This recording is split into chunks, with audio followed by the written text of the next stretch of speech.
मैं आपको उस पर एक थॉट प्रोसेस बताना चाहता हूं कि ये जो टेक्निकल एनालिसिस का जो कोर्स है जो हम साल में एक ही बार करते हैं।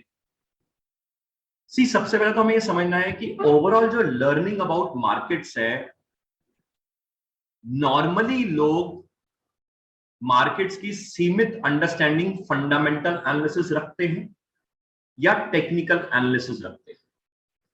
मेरा ऐसा मानना, ऑब्जर्वेशन ये है, जिन लोगों को फंडामेंटल आता है, फंडामेंटल एनालिसिस करते आए हैं, P ratio, financial statement analysis वगैरह वगैरह, उनको लगता है कि टेक्निकल एनालिसिस तो सट्टेबाजों का खेल है। उनको लगता है long term, averaging, fundamental very strong shares वगैरह वगैरह। एक्चुअली में सिंस हमने खुद फंडामेंटल एनालिसिस किया है while working with Ernst and young Dubai या इवन जी इन यूएस, बहुत फंडामेंटल एनालिसिस किया है, बहुत वैल्यूएशन और बहुत एम&ए और बहुत फाइनेंशियल मॉडल्स बनाए हैं। तो अपने को ये समझ आता है आज और एज ऑन स्टेज कि मोस्ट ऑफ जो लोग हैं जो फंडामेंटल एनालिसिस जानते हैं, वो फंडामेंटल एनालिसिस के नाम पे सिर्फ फाइनेंशियल स्टेटमेंट एनालिसिस करते हैं।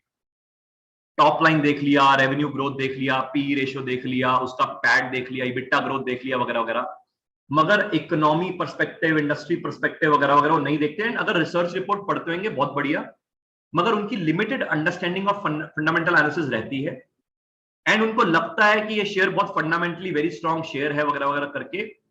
मगर यहां पे मैं रिपीट कर रहा हूं, फंडामेंटली वेरी स्ट्रॉन्ग शेयर भी ऐसे नहीं चलेगा, वो भी चलेगा, रुकेगा, गिरेगा, फिर चलेगा, रुकेगा, गिरेगा। तो क्यों हम अपॉर्चुनिटी कॉस्ट को लॉस करते हैं? और हमने तो अब देख ही लिया है, जो पुराने लोग जुड़े हैं या आप अगर पुराने मार्केट से जुड़े हुए हैं तो आपने देखा ही होगा, मारुति 10,000 तक जाके वापस 4,000 तक आया, फंडामेंटली वेरी स्ट्रॉन्ग शेयर है। अब बैठे रहो, 10,000 से 4,000 भी आ गया तो फंडामेंटली वेरी स्ट्रॉन्ग शेयर क्या करेगा? या लेट अस से टीसीएस है, फंडामेंटली वेरी स्ट्रॉन्ग शेयर है। या लेट अस से कल को ये जो महिंद्रा एंड महिंद्रा है, आप फंडामेंटली वेरी स्ट्रॉन्ग शेयर देखो, कहां तक गया फिर वापस कहां तक आया। टाटा केमिकल्स है, कहां तक गया वापस कहां तक आया। रिलायंस है, कहां तक गया, 2800 तक गया, 2700 तक गया था, फिर वापस 2100 2200 तक लगाकर आया। फंडामेंटली स्ट्रॉन्ग है शेयर। मगर फंडामेंटली स्ट्रॉन्ग शेयर्स का मतलब ये नहीं है कि आप शादी करके बैठ जाओ शेयर के साथ, लॉन्ग टर्म का एक्सक्यूज देके। अपॉर्चुनिटी वाइज उसको मूव करते रहो। मगर हम वो नहीं कर पाते क्योंकि हमारी लर्निंग लिमिटेड फंडामेंटल तक है और हम सोचते हैं कि जिसको टेक्निकल एनालिसिस आता है वो सट्टेबाज है। तो टेक्निकल एनालिसिस नहीं आना फंडामेंटल एनालिस्ट को, ये वही बात हो गई, अंगूर खट्टे हैं। जिन लोगों को टेक्निकल एनालिसिस आता है, टेक्निकल एनालिसिस नॉर्मली आजकल कई कोर्सेज अवेलेबल हैं, कई इंस्टीट्यूशंस करवाते हैं, कई बड़े बड़े एक्सपर्ट्स करवाते हैं। हो सकता है वो बहुत नॉलेजेबल हो, मगर कोर्सेज में एक नुकसान है, वो ये है कि वो 6 दिन का कोर्स या 10 दिन का कोर्स या 15 दिन का कोर्स बहुत बढ़िया होता है, मगर कोर्स करने के बाद जब मेरे को जरूरत पड़ती है कि ये कैंडल वैसी बन रही है या नहीं बन रही, ये हेड एंड शोल्डर है, ये आरएसआई है, ये बुलिंगर है, ये एडीएक्स है, वो आदमी का कोर्स खत्म हो चुका होता है। तो अगर मेरी वो हैंड होल्डिंग प्रैक्टिस नहीं रहेगी तो मैं कोर्स करने के टाइम पे तो बहुत मजा आएगा, मगर कोर्स करने के बाद मैं धीरे धीरे करके उसकी प्रैक्टिस में छूट जाता हूं और अल्टीमेटली मेरी जो टेक्निकल एनालिसिस की लर्निंग होती है वो ग्रास रूट लेवल पे आ जाती है। साथ में जो लोग टेक्निकल एनालिसिस करते हैं, बट ऑब्वियस है टेक्निकल एनालिसिस हमने भी बहुत किया है, आईसीसी बैंक ट्रेजरी डेरिवेटिव्स में बहुत टेक्निकल एनालिसिस, मतलब बहुत। और मैं शायद आपको शेयर भी किया लास्ट पास में भी कि टेक्निकल एनालिसिस में बहुत लर्निंग करने का मैं अपना एक पेटेंट बनाने के कतार पे था।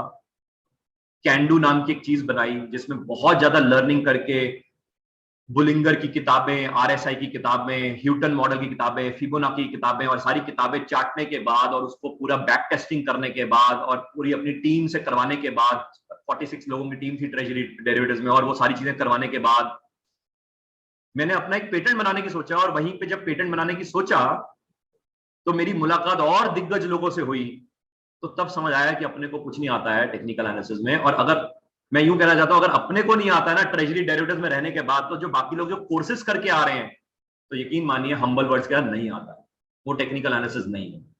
क्योंकि टेक्निकल एनालिसिस में हमें जो कोर्सेज में कराया जाता है, आपको सारों को जो आपने किया होगा, दो ही तरह के इंडिकेटर्स कराए जाते हैं, लीडिंग, लैगिंग।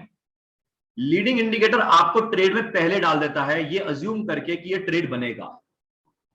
50-50 प्रोबेबिलिटी होती है, कभी वो डल जाता है तो सही डल जाता है, नहीं डलता तो स्टॉप लॉस लेके बाहर आ जाते हैं। और आपने देखा भी होगा, स्टॉप लॉस लगाने के बाद वो ट्रेड वहीं जाता है और हम कहते हैं मेरा स्टॉप लॉस ही लगाना था क्या, इसको गया तो वहीं जहां मैंने सोचा था। और दूसरे इंडिकेटर्स होते हैं लैगिंग, ट्रेड का ट्रेंड आने के बाद वो लैगिंग इंडिकेटर इंडिकेट करते हैं, तब तक कहानी 70-80% हो चुकी है। लीडिंग और लैगिंग इंडिकेटर्स के अलावा जनरली कोर्स में और कुछ नहीं होता है, और वही जनरल ज्ञान हर कोर्स में हर आदमी कराता है। वही डबल टॉप्स हैं, वही हेड एंड शोल्डर्स है, वही हैंगिंग मैन है और वही हैमर है, वही आरएसआई है और वही बुलिंगर है, वही सीसीआई है और वही एडीएक्स है। मगर ये जो प्राइस आप सीख रहे हैं पोर्टफोलियो एजुकेशन में, ये बियॉन्ड फंडामेंटल, बियॉन्ड टेक्निकल है। और मैं अश्योर कर रहा हूं आपको, 1 साल में आपको खुद समझ आ जाएगा। आप में से कई लोगों का फीडबैक भी आया है जिन्होंने टेक्निकल एनालिसिस किया हुआ है, कई कोर्सेज करके आए हैं। इनफैक्ट हमारे एक बैच 1 में या बैच 2 में या बैच 3 में भी कई लोग हैं जिन्होंने खुद कहते हैं 5-7 कोर्स करके आए हैं, 5-7 कोर्स। उसके बाद वो खुद कहते हैं प्राइस एक्शन एक अलग चीज है। तो मैं यहां पे बड़े हम्बल वर्ड्स में ये कहना चाहता हूं, जो टेक्निकल एनालिसिस का हमारा भी कोर्स है, बिफोर कोविड लॉकडाउन हम पहले ये कोर्स जब कराते थे तो टेक्निकल एनालिसिस की लर्निंग को मैं जितना मेरे दिमाग में प्राइस एक्शन होता था उसके मुताबिक मैं समझाने की कोशिश करता था। मगर कहीं ना कहीं लिमिटेशंस थी। क्या लिमिटेशन थी? हैंड होल्डिंग नहीं कर पा रहा था। दूसरी लिमिटेशन क्या थी? ये जो पोर्टफोलियो एजुकेशन सर्विसेज में जो आप वीकली इंटरेक्शन कर रहे हो, ये पहले नहीं होता था 2020 से पहले। 2020 से पहले यही पोर्टफोलियो एजुकेशन सर्विसेज को हम बोलते थे स्टॉक एजुकेशन सर्विसेज। वहां पे सिर्फ लिमिटेड क्या होता था, मैं शेयर्स बताता था एजुकेशन के पर्सपेक्टिव से, मगर एजुकेशन ऐसी नहीं थी, एफसीएनजेड, आरसीएनजेड कहां खुला, कहां गया वगैरह, ऐसी नॉलेज में नहीं दे पाता था, क्योंकि तब ये जूम का जमाना नहीं था।